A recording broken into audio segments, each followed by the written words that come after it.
young readers. She actually lives here in Morgan, you guys. She has 3 kids, including 2 who graduated from Morgan Middle School. Jennifer is the author of many books, including the Ascended series, beginning with The False Prince, Resistance, Words on Fire, A Night Divided, and her most recent book, titled Iceberg, just hit #1 on the New York Times bestselling list.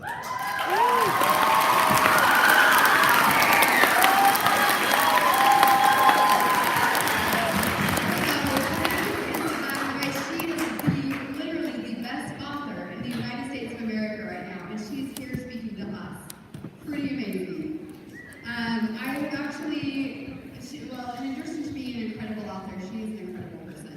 I have the opportunity to hear her speak several times, and I know that she will leave you feeling better and stronger.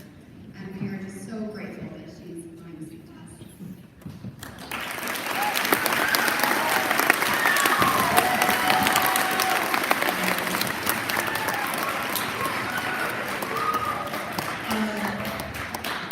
Some of you know me, or some of you have seen me around. Some of you are like, I have no idea who she is, and that's fine either way. If you are a reader, that is awesome. If you are not a reader, that is great. We are still friends, and I'm still very honored to be here with you today. I'm going to do a special shout out to my niece Emma, who is sitting over there on the front row, Emma Andrews, because we have family here who are continuing to benefit from this great school.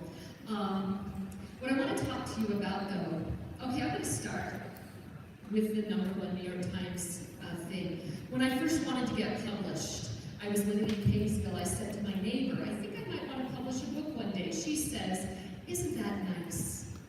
Sort of like you would say, hey, you know what, I want to go to the moon or go to Mars. Isn't that nice? Like it'll never happen. Isn't that great that you want that? And I said, well, actually, I want to hit the New York Times list one day. And she says, isn't that lovely? And then I said, well, actually, I think it would be really great to hit #1. And she looked at me and she said, oh, honey, that's never going to happen. And I said, I'll head home now.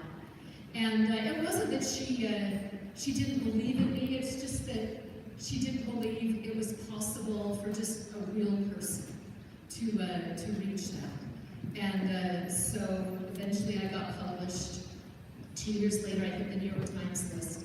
Hitting #1 has been a goal of mine for 10 years. And the reason it's important for me to share this is because I know you have goals and dreams, and some of them are big, crazy, wonderful dreams, and I hope they are. Don't you minimize your dream to say, ooh, that one seems too far away, that one seems too hard. Maybe I'll just have a smaller dream. Because if you have a smaller dream, you will make smaller choices for a smaller life. You are not here to develop a small life. You are here to have big, crazy dreams, impossible dreams. Because if you have big dreams, you make big choices that you prepare for a big life ahead. And so part of that, I hope it involves books. Books teach imagination, they teach goal setting, they teach us how to become the best we can. But what I want to specifically talk about is history in books. How many of you love history class? You look forward to it? It is your favorite subject of the day? That's about normal. How many of you consider history class like nap time? And most of the rest of you, hands down. And I get it. I do get it because really, it's names, dates, and places.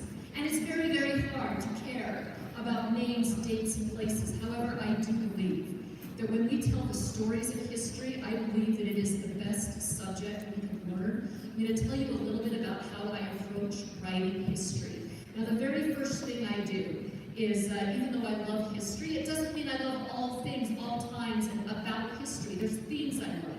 People in history I admire. There's certain places I admire most. So I start with just learning what I love. So I only write about the things I really, really love. One of the things I love to write about is some of the wars that have happened in history, because it's where ordinary people become heroes. Lines of courage, specifically World War I. know it would be World War II. So we called it the Great War. We called it the war to end all wars.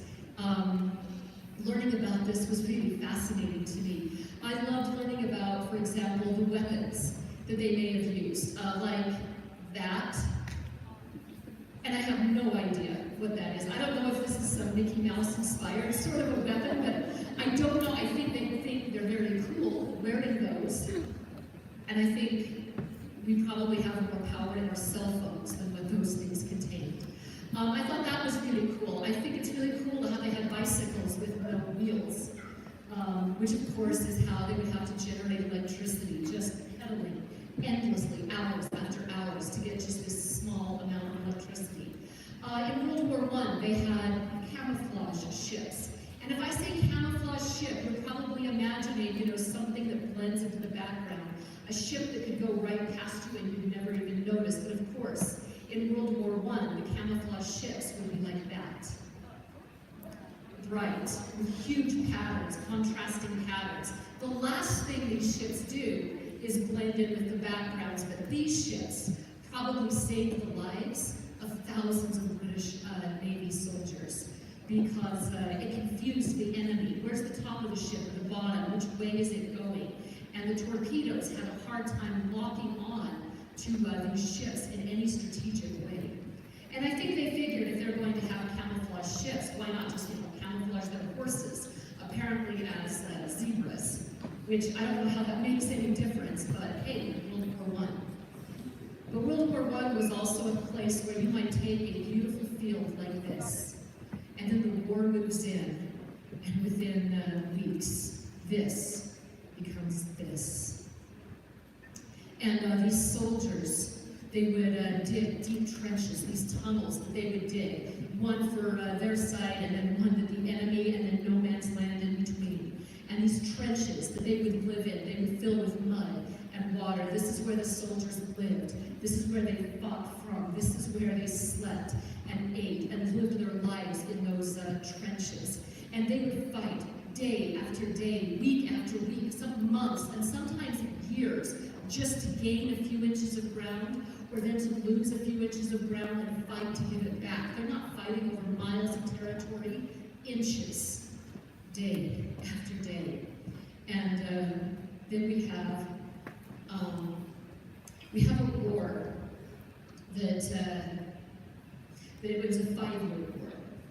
5 years, and over the time of that 5-year war, it involved the 65 million soldiers. About half of them were killed or injured. It also involved the death of 13 million civilians, innocent people caught up in this very difficult situation. It also launched the longest single battle in the history of the world, a place in France called Verdun. And in Verdun, it was for a single battle, 1 year, almost 1 year of war. And after the war ended, we went to Verdun because it wasn't safe for humans to be there. We began to clean it up. 100 years later, it is still not entirely safe for people to occupy. At our current rate of cleanup, Verdun will not be entirely safe for humans for another 300 years. It's the devastation of this single battle. And you see, at the end of the war, right near the end of the war, there was a German soldier fighting in Belgium. And he knows Germany is going to lose. Every sign of Germany crumbling is apparent. But he's still fighting because he believes in his country, except in the battle, he's injured and blinded. And they wrap up his eyes and they send him to the hospital to recover. And this soldier, he's worried because he's a painter, he's an artist. And he thinks, what if I never get my sight back? And this soldier, all he can do is listen as Germany is forced to accept a horrible peace treaty. So horrible that it's going to cause Germany to collapse.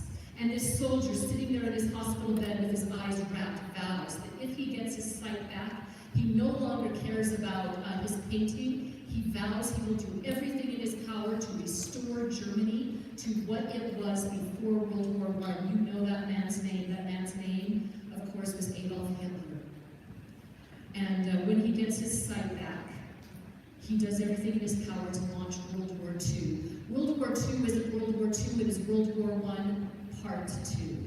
And so if you don't understand World War I, you don't understand World War II.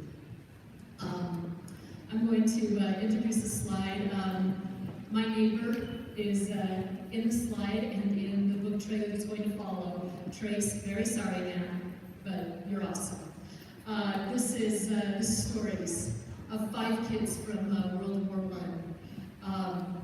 Felix, who sees an assassination that will launch the war. Kara, who works on the ambulance trains, these 1 mile long hospitals on wheels. It's the story of Juliet from France, who has to escape the Battle of Verdun. It is the story of Dmitri, a Russian soldier who is way too young to be in war, but he's forced into it anyway. And then, of course, for Elsa, who is watching the fall of Germany. This is the book trailer for Lines of Courage.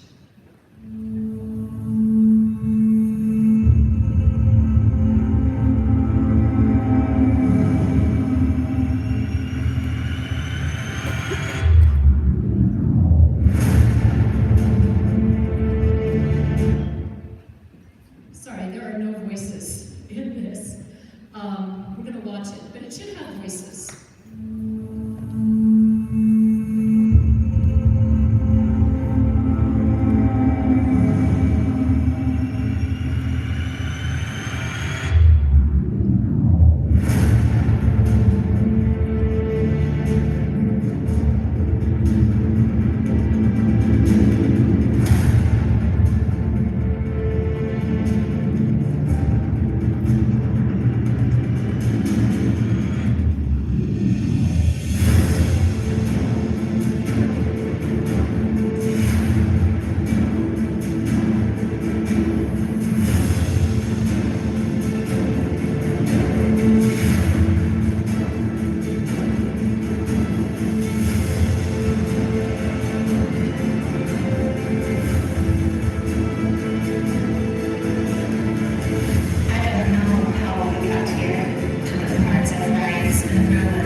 Themes that I love, but the second thing I do is I ask questions. The reason we ask questions is, well, I learned that lesson with this book. Because this is a Berlin Wall escape story. Well, I lived during the time of the Berlin Wall. I thought, why should I ask questions about a time I already learned? And the fact is, if I had not asked questions, I would have written about a history that never happened. This is the history. At the end of World War II, the world says, as the war is ending, the world said, Hitler, surrender or we will destroy this country. He says, I will not surrender. The world said, no, really, surrender or we will destroy this country. So by the time that Germany finally surrendered, much of the country looked like this. And if this is your hometown where you don't have a home, you don't have a town, and this is not even the hardest thing that happened to Germany. One of the consequences was, we said, you are certainly responsible for World War II. You played a huge role in World War I. We never want you strong enough to start World War III. And so the decision was made to divide Germany into parts. Each of the 4 major allies, or winners of the war, took a fourth of Germany.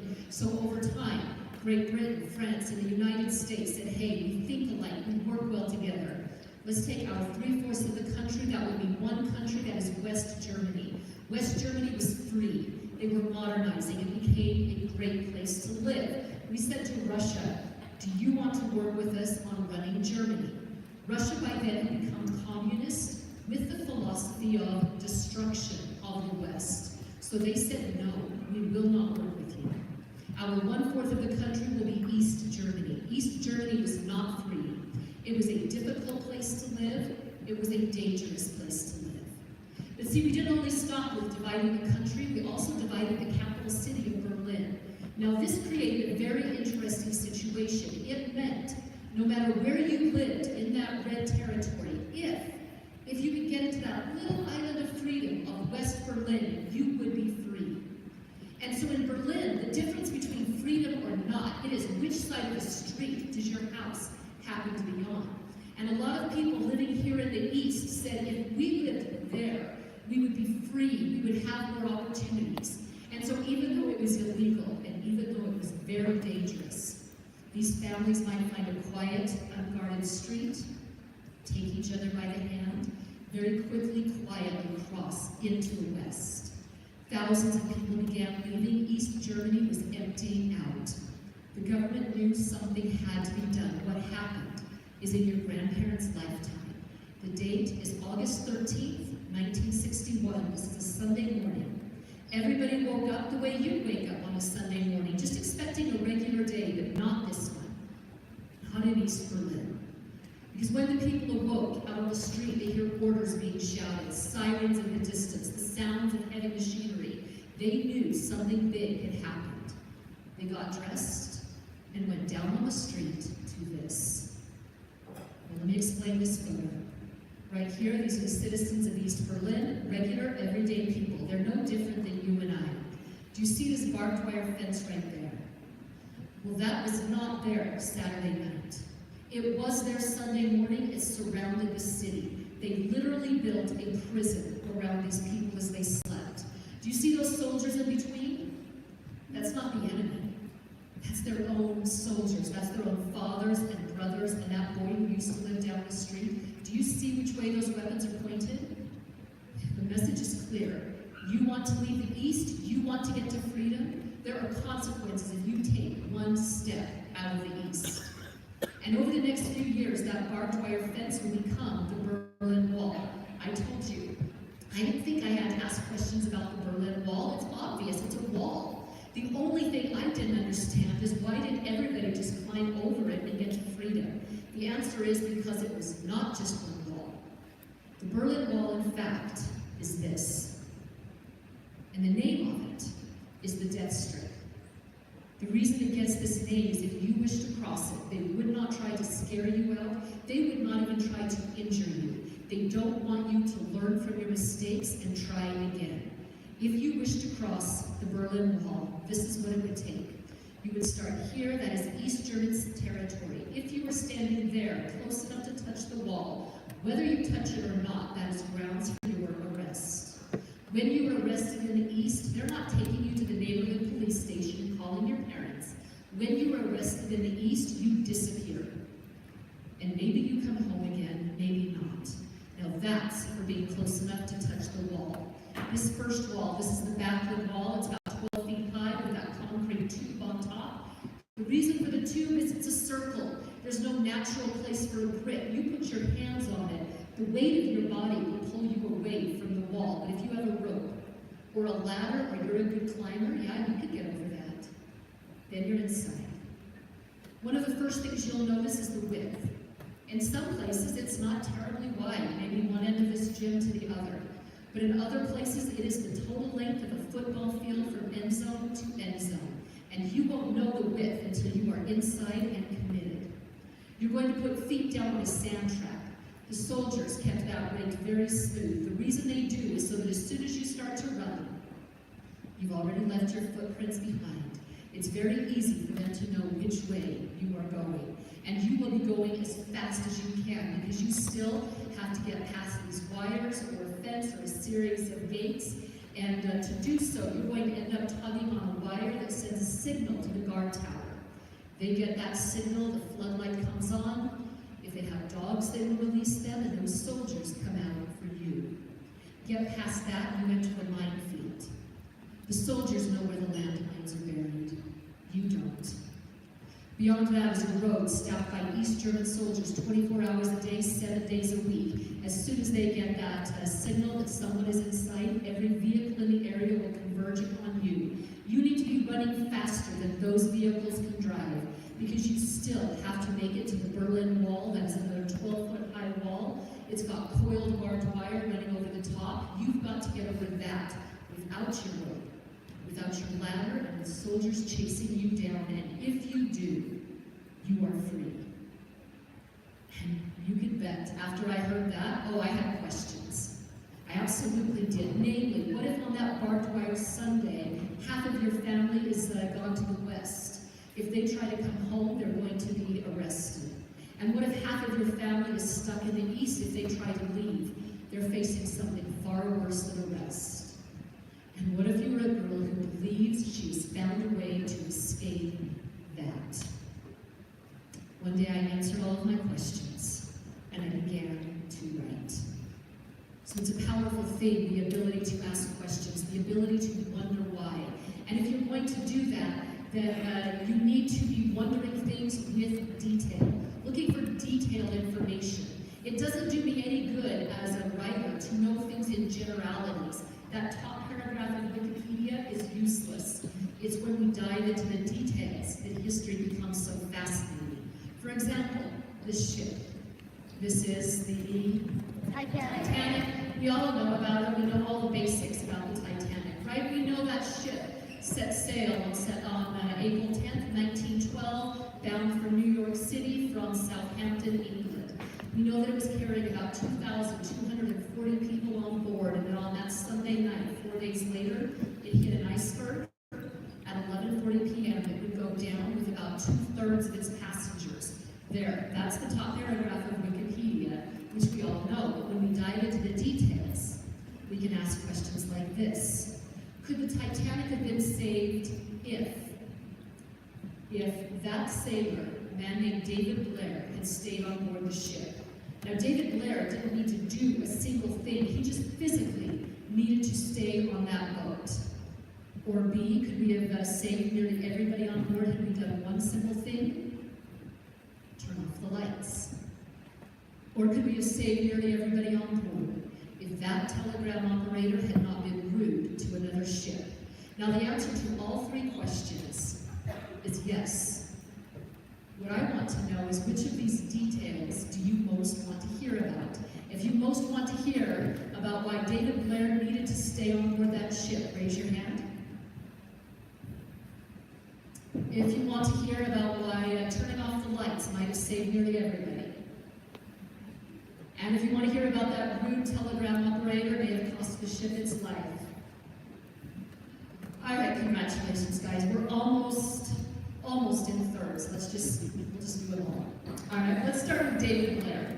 David Blair is the second officer on board the ship. Now, when Captain Smith came on board, he brought with him another man named Henry Wilde. He said, I want Mr. Wilde to be my chief officer.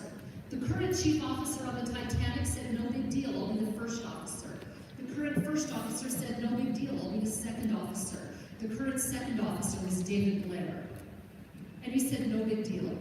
I'll get passage on another ship, and I'll meet you in New York, no problem. He packs up his bag and leaves the ship. Now, on the night that the Titanic struck the iceberg, there were some very unusual weather conditions. The water was relatively warm, but the night air was freezing cold. When you have these two different temperatures, it's going to create a mist rising from the water. It's going to act like a sheer curtain over the water, sort of like a curtain you can see through, but not very well.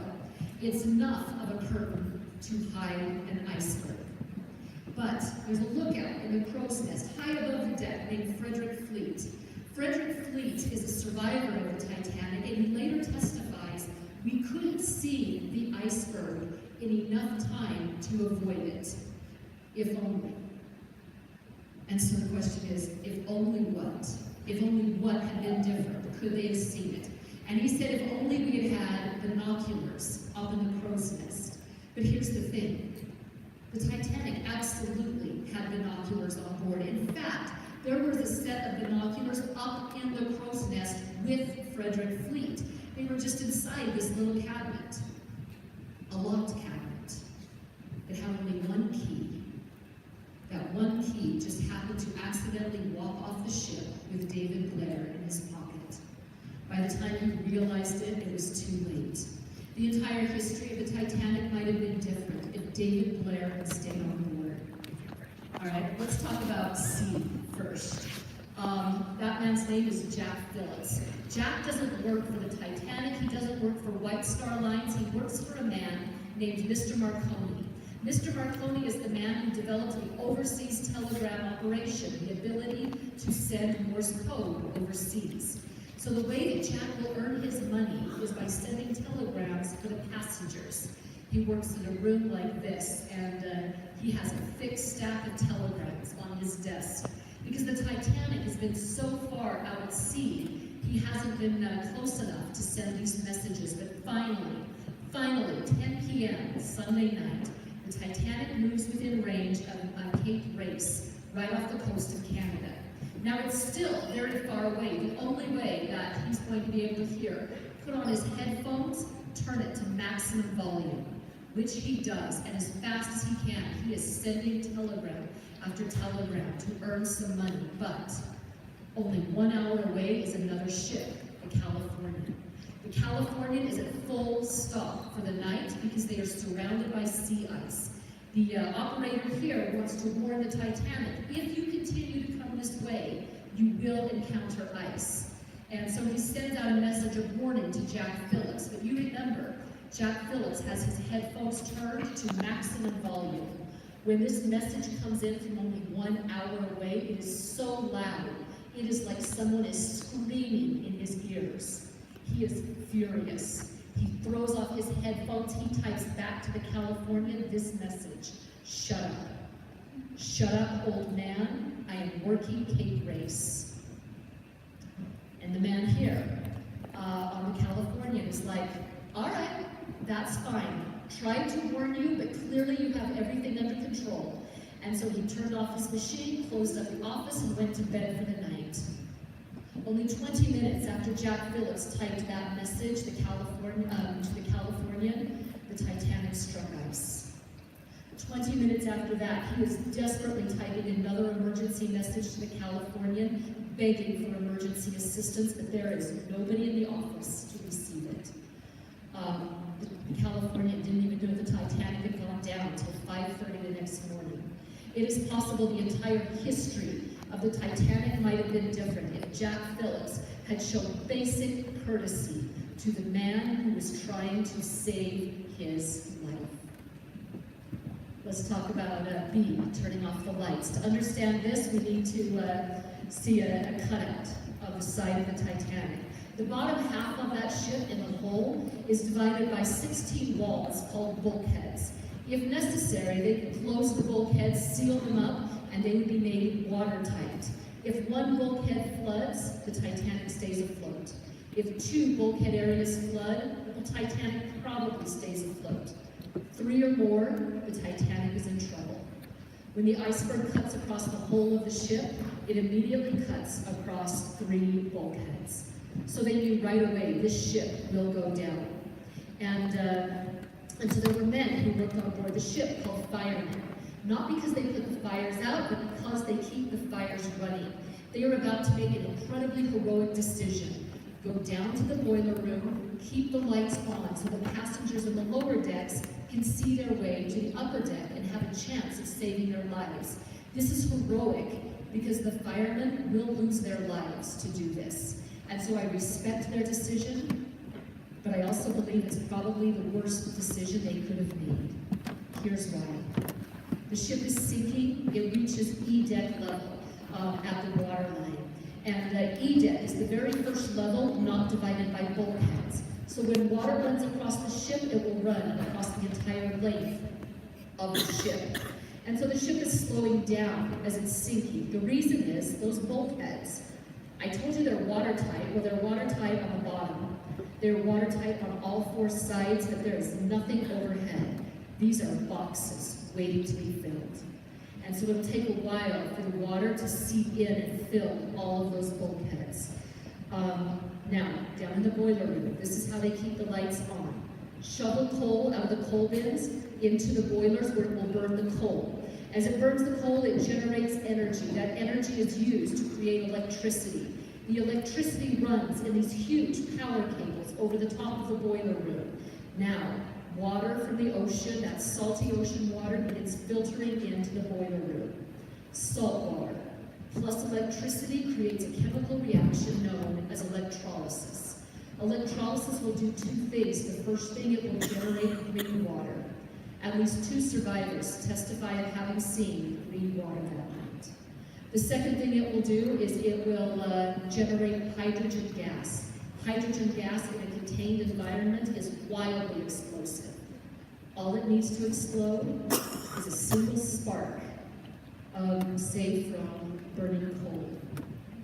The ship is slowing down. There's a chance of saving nearly everybody. If we can get them to the upper deck, keep the ship from rolling sideways in the water, we have a chance to save everybody. Except at one point, survivors, many of them testified hearing an explosion from the center of the ship. That explosion, which splits the ship into half, each half goes down very quickly. If this theory is true, and I think there's a lot of credibility for it, then we might have saved nearly everybody on that ship simply by turning off the lights. Reasons like this is why I love getting into the details. This is Iceberg, the story of Hazel Rothberry, who was a stowaway on board the ship, and spoiler alert, it's an iceberg, all right? All right, finally, research, rinse, repeat. If you're going to get into the details, you need information. And the reason it says rinse, repeat, because when you think you've got enough information, you are just getting started. For me as a writer, half of my writing time is research time, at least half. And I will research before I begin to write, and I will research through the final word of the final draft. I learned the importance of that with Resistance. The reason is because this is a Holocaust book. There are people in this country who deny that the Holocaust ever happened. If I get one little fact wrong in the book, I allow that denier to say, well, she made that up. Maybe it's all made up. And there's no way I'm going to get a fact wrong and allow that person to deny the death of 6 million innocent Jews. And so I knew I had to get it right. But I discovered the story on a trip to Poland.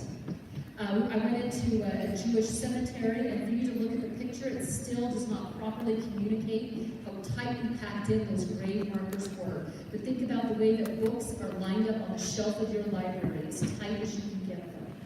And as I'm wandering, there's one grave marker that caught my attention more than any other. Because on this one, I realized there's 2 things that make it different from everything else on the grave marker. If you're having trouble spotting the differences, start here.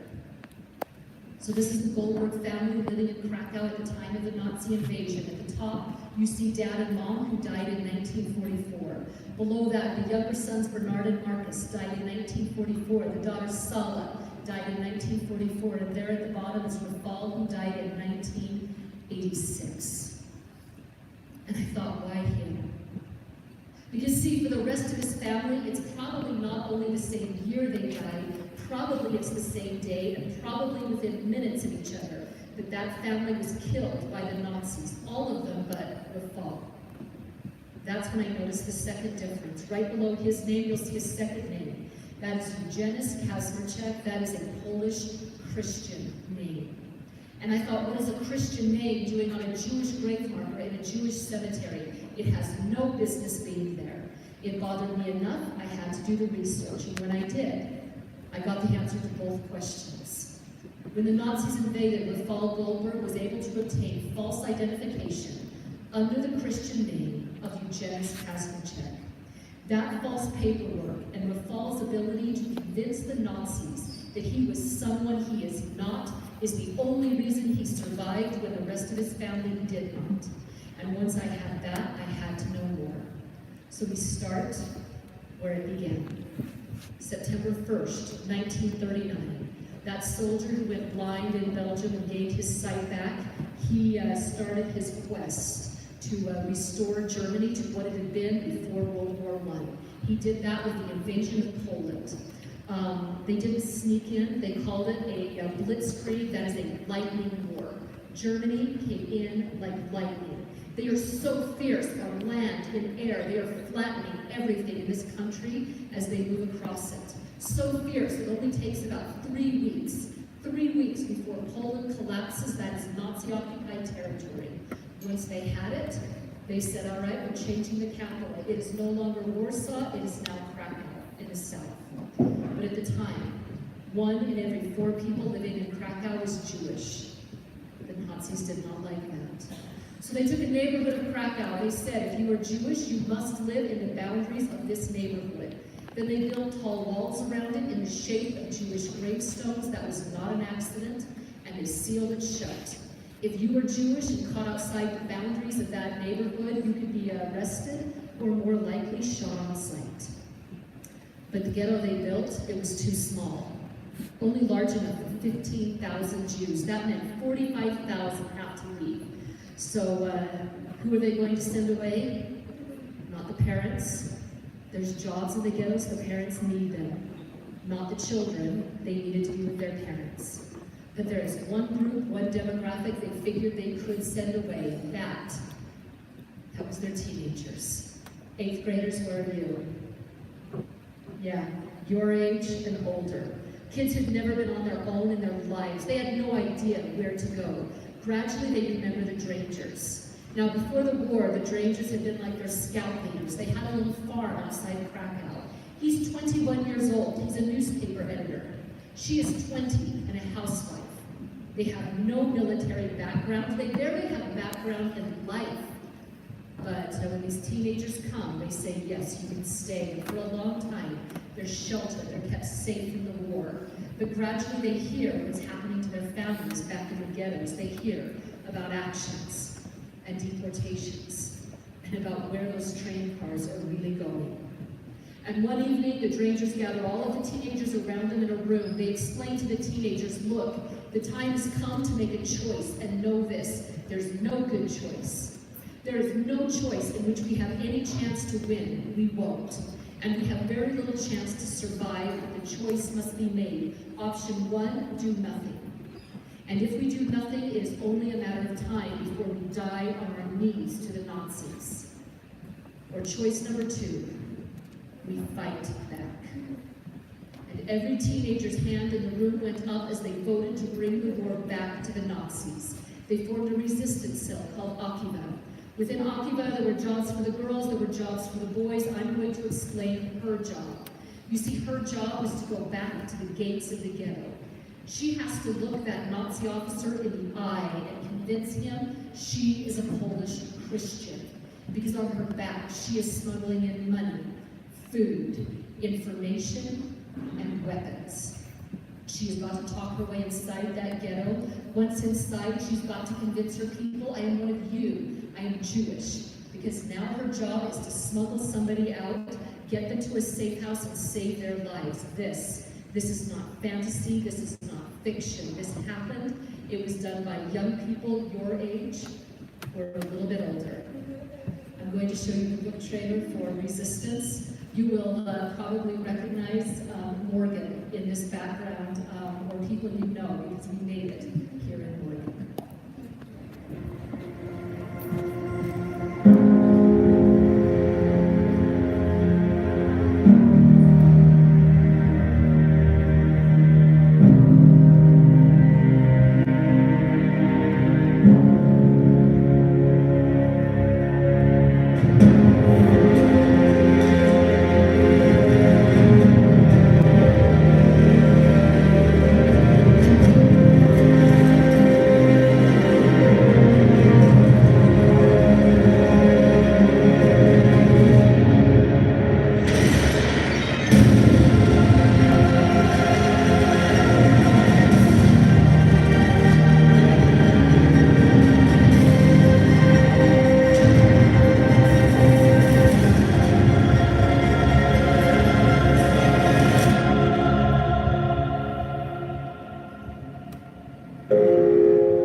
The only thing I request is if you can ask the question loud, and the only person who should talk is the person that I call on. And I thought I saw a hand, yes, right here, in the second to the back row.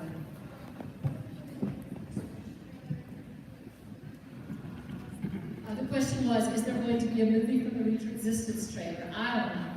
I mean, I think it would be awesome. There's nothing in the way. That's just a trailer we made here in Morgan with some members of the community. So it's very much just part of here. But hey, if Hollywood agrees, I'm on board. All right, back row in the white t-shirt. How many of my books made it to the bestseller list? That's an awesome question. False Prince is the first one that hit the New York Times list. Shadow Throne hit the bestseller list. Two different lists. Captive Kingdom did, Shattered Castle did, Lines of Courage did, and Iceberg did. Interestingly though, my top-selling book, the one I've sold the most copies of, is A Night Divided, which never hit the bestseller list. And it proves that we don't have to measure ourselves that way, because, well, we don't. All right? Okay, in the very back row, if you can say your question loud. So how did you come up with the idea of something like false prints and like those prints? Yeah, that's an awesome question, and thank you for making it that I can hear it. The False Prince has a very unusual origin story. When I had the idea, my daughter was, she was pretty young. She loved these Barbie DVDs. All right, now I hated them, guys. They made my brain melt. But the one I hated the least was Princess and the Pauper, the story of this poor girl who has to pretend to be a princess. I really think the origin of False Prince, this story of murder and deception and political intrigue, I think it started with the Barbie DVD. All right, yes, here.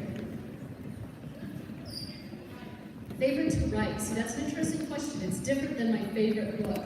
Favorite to write was The False Prince, simply because that main character lives in my imagination, making comments all the time, and most of them are really rude. And even though I created this character, I don't control him. And that makes him just really fun to write, because I don't know what's going to happen next. So I love that. All right, let's see. Right here in the very, on your knees, yes. Favorite book, see, which is a slightly different question. And the answer is I could never have a favorite, because if I have a favorite, I have to have a least favorite. I could never have a least favorite of anything I created. My favorite book is always going to be my next book, because I never look behind at my career. It's always what happens next. It will always be my next book. All right, right here on the, in the middle, you've got a short sleeve black t-shirt with orange print. Yes.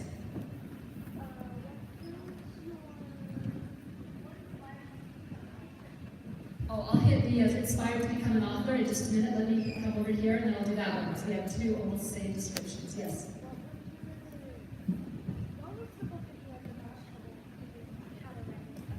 Yeah, how to write.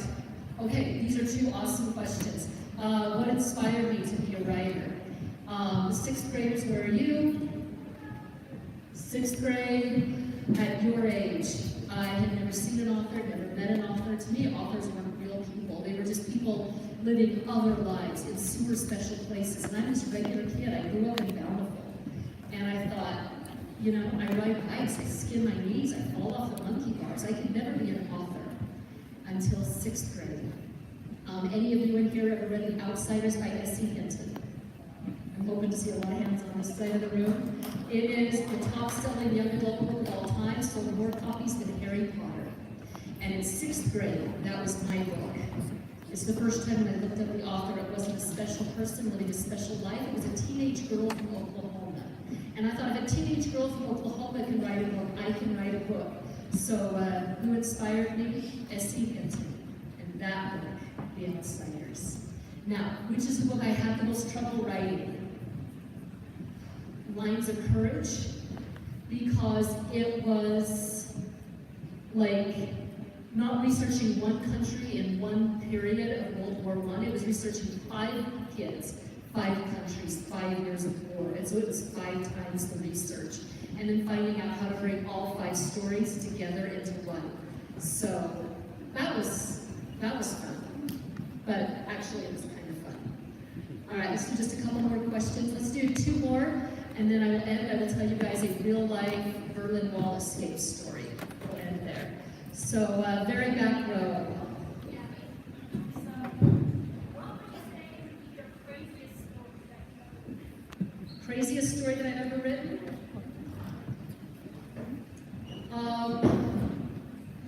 The story I'm writing next is, or I'm going to be writing soon, is about a boy who's in hiding from some very, very bad people. He doesn't know why, because he has no memory, doesn't even know his name, but that's okay. He has a Sharpie. And he can write on his forearm. And if what he writes about himself is true, it stays on the surface of the skin. If it's not true, the ink soaks in. Every day he writes down a different name. Every day the ink soaks in. But he volunteers at the rest home because if he plays games with the old people, they feed him. And his favorite game to play is bobble. It's a dice game. You shake up the dice, it falls in a tray, you try to find words. This boy one day shakes up the dice, and when they land, he reads out, "They know you are here. Run."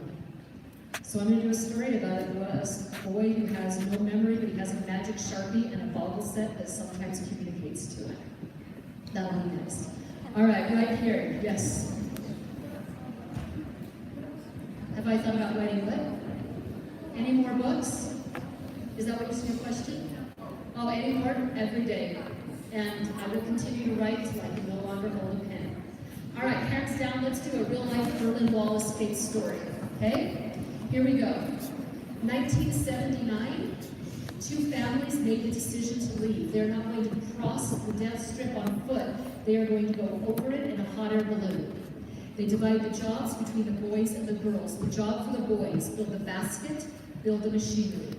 The job for the girls, go to every fabric store you can find in East Germany, get as much non-flammable material as you can get. That is material that will not burn.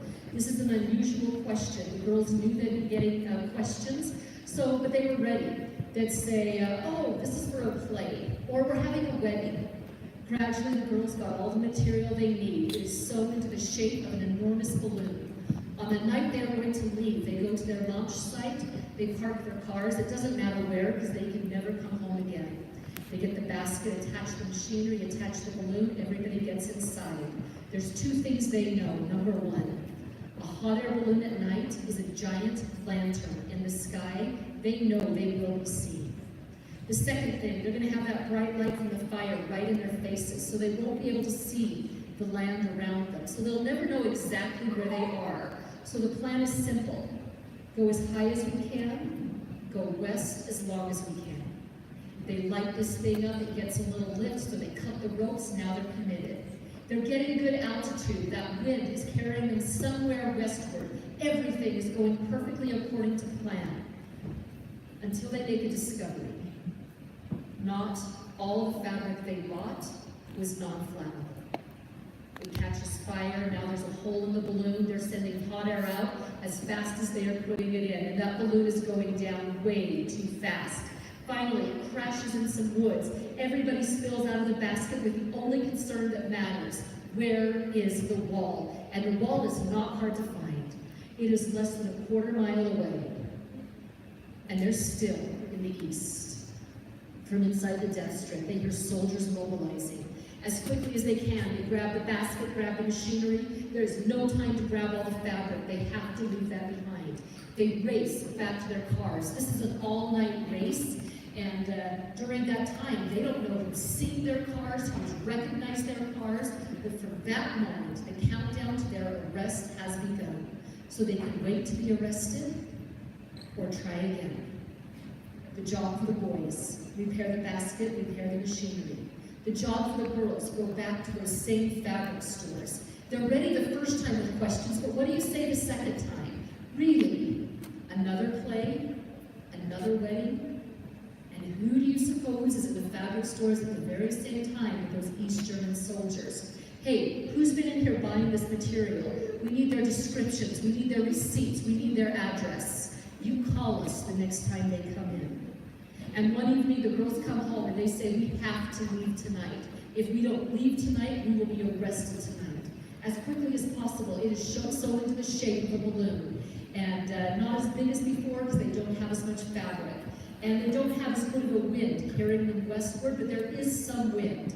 And so they race out their doors only minutes before the East German soldiers arrive. They park their cars, it doesn't matter where. They really cannot come home again. They get the basket attached to machinery, everybody gets inside like before. Like before, when they light it up, they get some lift, they cut the ropes, and they are committed.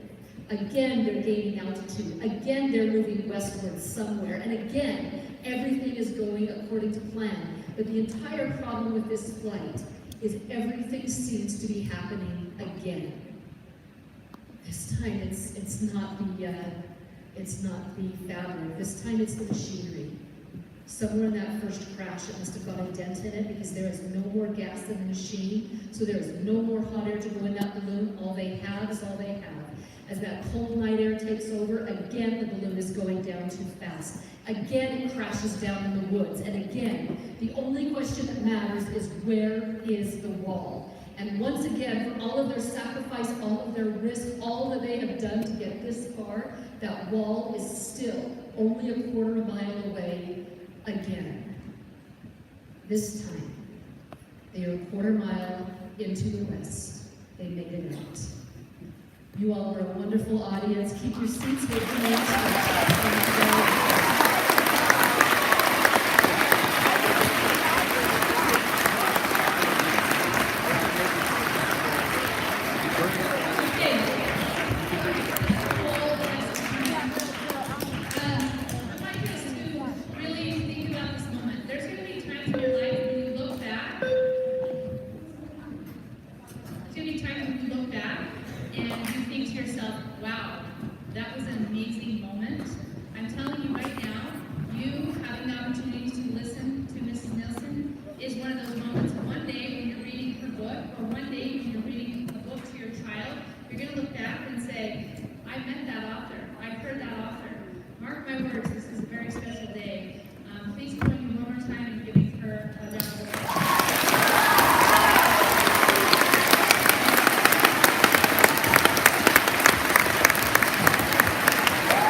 So we'll have these two. Listen for your name. Don't clap.